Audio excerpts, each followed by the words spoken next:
Pan आपला गरम झालेला आहे. थोडस मी इथे पॅनला तेल लावून घेतलेलं आहे. मी इथे पालक पौष्टिक धिरडे इथे बनवते. तर हे बॅटर भिजवताना मी इथे पीठ घेतलेलं आहे. तर 1 किलो मी ओट्स घेतलेले. 1 किलो मध्ये अर्धा किलो मी घातलेली आहे नाचणी, अर्धा किलो चण्याची डाळ. हे पीठ सर्व मी एकत्र दळून आणलेलं आहे आणि त्यातलं मला जेवढे हे धिरडे बनवायचे आहेत तेवढं मी इथे हे पीठ घेतलेलं आहे. तर 2 वाटी मी इथे पीठ घेतलेलं आहे. त्याच्यामध्ये मी एक मोठा बाउल भरून मी इथे पालक कापून टाकलेली आहे. त्यानंतर अर्धा टीस्पून मी जिरे घातलेले आहे. अर्धा टीस्पून मी इथे हिंग घातलेला आहे. अर्धा टीस्पून हळद घातलेली आहे.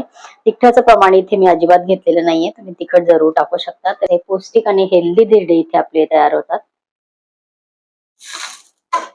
दोन्ही साईडने आपल्या इथे धिरडे छान भाजलेलं आहे. पौष्टिक धिरडे तयार झालेले आहेत. ते करून बघा.